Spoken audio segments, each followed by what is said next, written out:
Hai teman-teman, salam kenal. Gue Mutia Zahra Feryani. Di video-video gue bakal banyak ngebahas tentang berbagai karya sebagai bentuk apresiasi gue dalam menikmati buku, film, musik, serial, dan masih banyak lagi. So enjoy!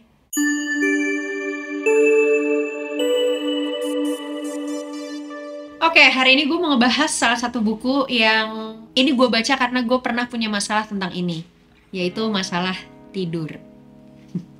Judul bukunya adalah Why We Sleep, Unlocking the Power of Sleep and Dreams, karya Matthew Walker PhD. Wah, ya ini profesor, tapi dia ngomongin tentang bobok. Ini gluduk.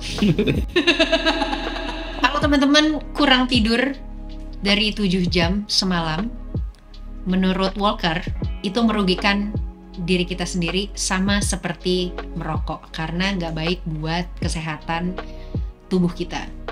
Dia bilang kalau di halaman awal dia nunjukin kalau mungkin hanya ada satu alasan kenapa kita tidur.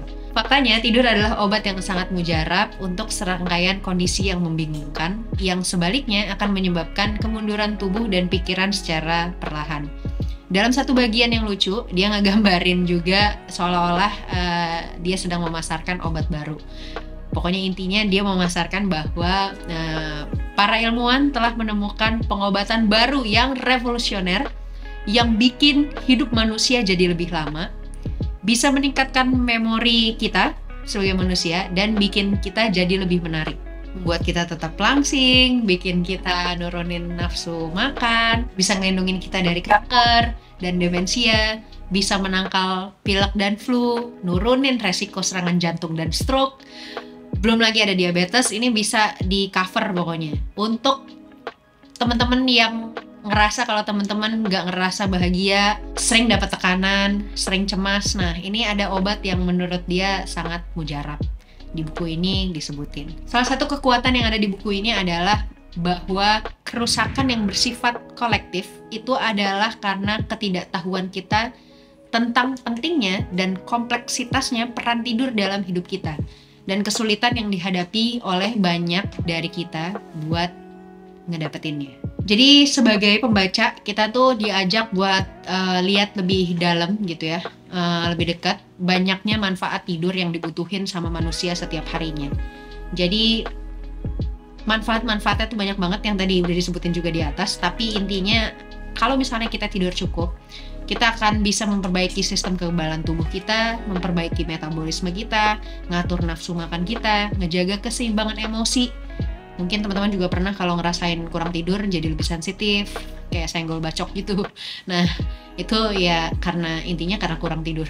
Terus sampai bisa ningkatin kreativitas dan kemampuan dalam memecahkan masalah karena otak kita netral dan cukup dalam beristirahat. Dulu gue pernah punya masalah tidur yang cukup parah. Gue baru bisa tidur tuh dulu selalu sekitar jam 2 pagi. Bangun subuh, habis itu nggak bisa tidur lagi. Jadi rata-rata gue tidur per hari yang harusnya minimal 7 jam, itu 2-3 jam doang. Itu pun rasanya tidurnya kayak nggak punya kualitas yang baik karena sering kebangun di tengah-tengah. Waktu itu agak chaos juga karena chaos keseharian ya jadinya nggak bisa berpikir secara lebih clear, mungkin karena kurang tidur itu sih kalau menurut gue. Tapi ada juga kan orang yang bilang ya karena ada masalah makanya gue nggak bisa tidur. Jadi gimana nih solusinya? Di buku ini juga dibahas tentang itu sih, tapi lebih menekankan ke arah kesadaran kita tentang pentingnya tidur dulu, bahwa tidur itu adalah bagian dari hak tubuh kita. Di buku ini ada 2 tipe tidur yang dijelasin sama Matthew Walker. Yang pertama adalah REM atau Rapid Eye Movement Sleep. Ini yang kalau tidur bola matanya tuh kayak masih gerak. Gua kira tuh kalau orang kayak gini biasanya tidurnya bohongan.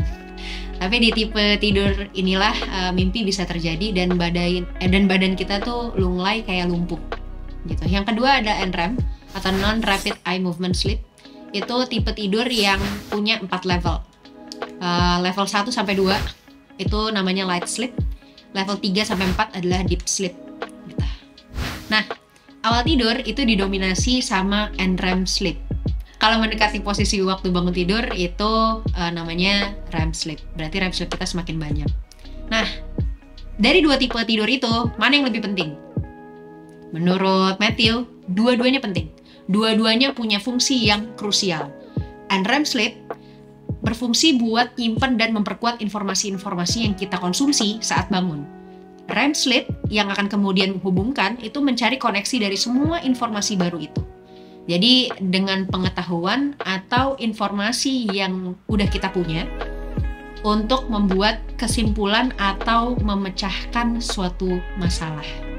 Dua-duanya penting untuk kita punya, gitu ya. Nggak ada yang lebih esensial daripada yang satunya. Dua-duanya sebaiknya ada dalam diri kita, atau misalnya kita mengalami keduanya.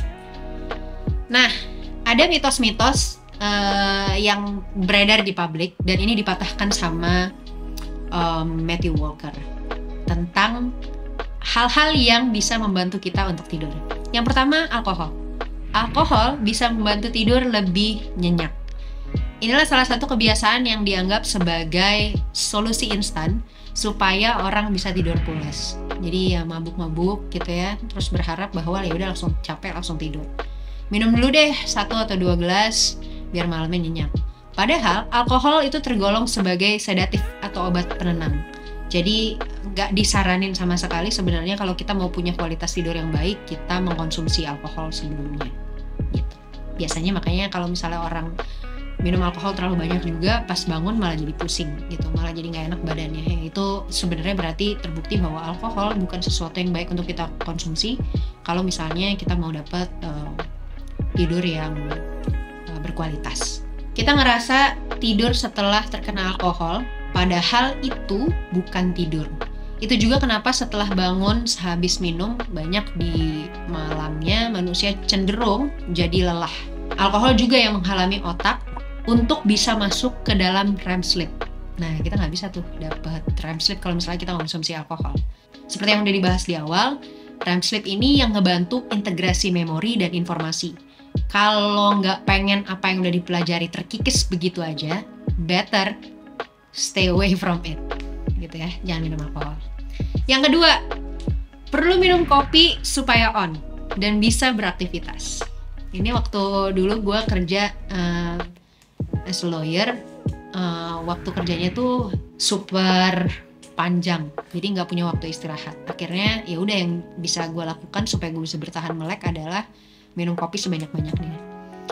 Solusi supaya nggak ngantuk pada dasarnya adalah dengan mendapatkan tidur yang lama, pas, dan berkualitas. Kafein itu harus disingkirin dari tubuh oleh enzim yang ada di hati, yang seiring bertambahnya usia, kerja enzim di dalam tubuh kita itu nurun. Nah, minum kopi di siang atau sore hari itu bisa berakibat sulit tidur di malam harinya. Tapi ada juga orang yang bilang, gue minum kopi kok jadi ngantuk ya. Nah, itu ada mungkin perbedaan tubuhnya karena nggak bisa disamaratakan. Jadi nggak bisa dibandingin satu dengan yang lainnya gitu. Karena kenapa? Karena setiap orang punya versi enzim dan fungsi yang berbeda-beda. Nah, itu dia. Jadi ada beberapa orang yang wah gue jadi on banget, ada yang malah jadi ngantuk, malah jadi cepet tidurnya gitu. Nah, itu karena perbedaan fungsi dan cara kerja enzim tadi. Wajar dan pantas saja kalau misalnya minum kopi lewat dari jam 2 siang, itu gue agak susah tidur biasanya malamnya. Nah, tapi itu balik lagi ke teman-teman semua, teman-teman lebih percaya yang mana, dan teman-teman yang lebih tahu kondisi tubuh teman-teman sendiri. Yang ketiga, mandi malam bikin segar dan malah susah tidur. Enggak, gue gak percaya. Benar. Matthew Walker ngasih penjelasan yang menarik tentang mandi malam. Kalau misalnya kita mandinya pakai air hangat, yang panas nanti melepuh. Jadi pembuluh darah kita tuh membesar, sehingga sebenarnya membantu memancarkan panas dari dalam tubuh. Jadi pekerjaan ekstra ini yang membuat suhu inti tubuh kita menurun. Karena suhu inti lebih dingin, kita bisa jadi lebih mudah tidur. Makanya gue tuh kalau habis mandi, biasanya kayak udah bersih gitu, rasanya malah jadi cepet banget tidur. Begitu ketemu kasur jadi enak banget tidurnya, karena ternyata itu tadi penjelasan ilmiahnya ternyata terbukti. Tidur siang membantu. Jadi kalau misalnya nggak bisa nggak tidur nih malamnya gitu, nggak 7 jam gitu, ya udah kita kita tidur aja siangnya gitu. Orang bilang juga balas dendam. Nah, Matthew ngomong gitu, no matter what you may have heard or read in the popular media, there is no scientific evidence we have suggesting that a drug, a device, or any amount of psychological willpower can replace sleep. Power naps may momentarily increase basic concentration. Jadi nggak ada sebenarnya yang bisa ngegantiin tidur di malam hari minimal 7 jam selain tidur 7 jam di malam hari. Sedangkan akibat dari jam tidur yang berkurang itu ya udah, kalau udah terlanjur terjadi, mau kita balas di siangnya pun ternyata nggak mencukupi. Ternyata nggak membantu dan menjawab kebutuhan tubuh kita untuk tidur minimal 7 jam per hari. Bangun pagi atau enggak itu perkara mau atau enggak aja. Nyatanya sebenarnya lebih kompleks dari itu dan nggak bisa dipukul rata. Hanya karena gue bisa bangun di jam sekian, bukan berarti lo juga harus bisa bangun di jam yang sama. Ritme tiap orang tuh beda-beda. Walker bilang kalau umumnya ada 3 kelompok manusia gitu ya, berdasarkan bangun tidurnya. Yang mungkin teman-teman juga udah tahu. Yang pertama adalah morning lungs, yang bangun pagi dan tidur lebih awal. Ini disaja sama Rasulullah. Wih, masuk nih ya. Soalnya Rasulullah tuh katanya dia habis sholat isya, sholat sunnah, after itu langsung tidur, terus bangun lebih pagi tuh sekitar jam 2, jam setengah 2 gitu untuk sholat tahajud. Jadi ibadah lagi sampai nanti waktu syuruk, duha, terus habis itu tidur lagi sekitar jam 11 selama 1 jaman gitu, terus habis itu ibadah lagi, kerja lagi gitu. Jadi bangunnya pagi banget tapi tidurnya juga lebih awal gitu. Mungkin kalau dulu waktu SD sih gue pernah ya, jadi habis isya suruh tidur gitu. Tapi ini kayaknya tidak berlaku waktu kita dewasa.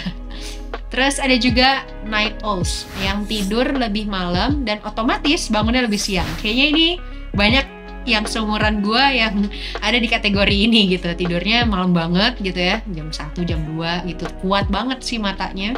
Terus tidurnya bangunnya lebih siang gitu, jam 9, jam 10, 11, 12, 1, 2 bangunnya siang banget gitu. Yang terakhir ada otomatis bangun lebih siang. Ini mau tidur jam berapapun pokoknya bangunnya siang aja, nggak tahu itu kenapa. Mungkin dia punya alarm mata sendiri. Nah itu 3 kelompok orang dengan pembagian waktu tidurnya. Ini bisa pengaruh dari berbagai hal. Biasanya genetik. Kalau salah satu orang tua tergolong night owl, kemungkinan salah satu anaknya pun mewarisi hal yang sama. Kalau misalnya campuran, itu berada di tengah-tengah, cenderung lebih ke malam. Jadi mungkin teman-teman bisa cek kayak ibu, ayah teman-teman tuh, mama, papa, orang tua, atau nenek, kakek, itu tipe tidur yang kayak gimana gitu. Yang berikutnya adalah tentang tidur lebih lama di akhir pekan. Itu terhitung sebagai bayar hutang. Ini yang sering banget gue lakukan. Biasanya gue kalau Sabtu Minggu gitu sering tidur siang yang tidur banget, pokoknya benar-benar tidur. Nah dalam hal ini otak manusia nggak bisa memulihin apa yang udah terlanjur terjadi akibat kurang tidur. Sebenarnya apa yang gue lakukan tuh nggak bisa disebut balas dendam. Sama dengan kalau misalnya tidurnya kurang di malam hari, terus jadi siangnya jadi tidur jadi lama, apakah itu jadi minimal 7 jam per hari? Ternyata enggak. Kita nggak bisa bayar apa yang udah hilang di satu waktu di kemudian hari. Ini berlaku juga dengan tidur gitu ya. Jadi kalau yang udah hilang, ya udah hilang. Makanya apa yang kita punya sekarang itu yang harus kita maksimalin. Matthew Walker juga bilang kalau poin penting di buku ini bahwa menghitung total jam tidur sepanjang minggu atau bulan saja nggak cukup. Hal yang nggak kalah penting adalah kontinuitas tidurnya. Jadi konsistensi kita, bahkan tidur pun harus konsisten gitu ya. Minimal 7-9 jam per hari di setiap malam. Itu membantu kita untuk punya pola hidup yang baik dan hidup yang badan yang sehat gitu. Jadi nggak bisa digantiin di waktu lain. Nah terus apa yang bisa kita lakuin supaya kita bisa dapat tidur yang sehat? ada beberapa kiat di buku ini, tapi gue nggak mau ngasih semua, nggak mau ngasih tahu semua supaya mungkin teman-teman bisa baca bukunya. Nanti kasihan Pak Walker nggak ada yang baca, jadi nonton video ini doang. Yang intinya adalah beberapa diantaranya punya jadwal tidur yang teratur. Jadi kalau teman-teman mau, misalnya teman-teman tidur jam 12 gitu ya, teman-teman pengen tidur jam 11. Kalau gitu mulai menempatkan diri ya berarti sebelum jam 11 teman-teman udah ada di kasur, nggak main handphone dan lain-lain gitu. Terus yang kedua adalah menghindari kafein dan nikotin. Semakin banyak konsumsi kafein dan nikotin akan semakin mempersulit teman-teman untuk punya kualitas tidur yang baik. Yang berikutnya adalah menghindari alkohol sebelum tidur. Mungkin ini baik juga untuk para umat Islam karena kita juga sebenarnya dilarang ya untuk konsumsi alkohol. Terus kamar yang gelap, ya diusahakan bahwa gue baca juga di artikel lainnya bahwa tubuh kita itu bisa menangkap cahaya. Jadi terang dan gelap, makanya kenapa waktu malam itu disarankan untuk istirahat dan tidur karena ya udah gelap gitu. Kalau misalnya masih ada terang seperti cahaya lampu atau handphone itu malah tubuh kita jadi bingung karena waktunya sebenarnya udah istirahat, tapi karena masih ada terang, masih menangkap cahaya, sinyal-sinyal ini malah jadi terpaksa jadi bangun padahal waktunya sebenarnya udah harusnya istirahat. Bebas gadget ini yang agak susah karena gue malah bisa terlelap kalau misalnya udah baca sesuatu di artikel atau meme-meme lucu gitu ya, atau puisi-puisi galau malah jadi enak tidurnya. Tapi ini disarankan supaya itu tadi mungkin mengurangi intensitas cahaya yang ditangkap sama tubuh kita. Terus mandi air hangat sebelum tidur. Dan hal-hal lainnya yang mungkin bisa teman-teman sesuaikan sendiri ya, kayak mungkin meluk ayang atau nggak tahu dinginin kamar atau pakai wangi-wangian. Itu sebenarnya teman-teman bisa cari cara sendiri yang paling pas buat teman-teman supaya teman-teman bisa punya kualitas tidur yang bagus. Oke, itu tadi apa ya? Dulu lapar nih. Bibip juga lapar. Itu tadi yang gue dapat dari buku Why We Sleep, Unlocking the Power of Sleep and Dreams, Matthew Walker.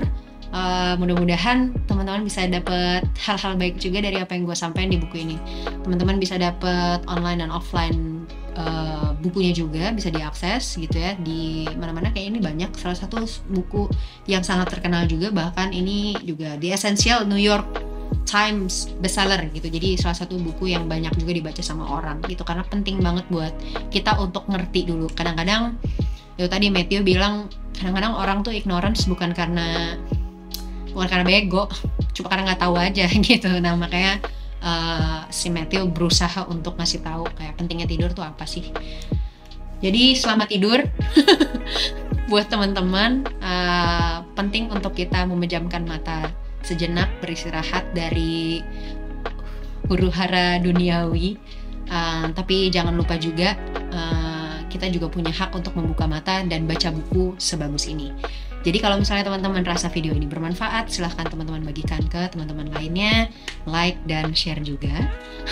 Juga subscribe channel ini. Kalau misalnya teman-teman rasa teman-teman punya rekomendasi buku yang bagus untuk gue omongin beserta penulisnya siapa, teman-teman silahkan tulis di kolom komentar dan nanti mungkin bisa kita obrolin bareng-bareng. Jadi thank you banget udah nonton video ini. Sampai ketemu di video-video berikutnya. Jangan lupa tidur. Dah.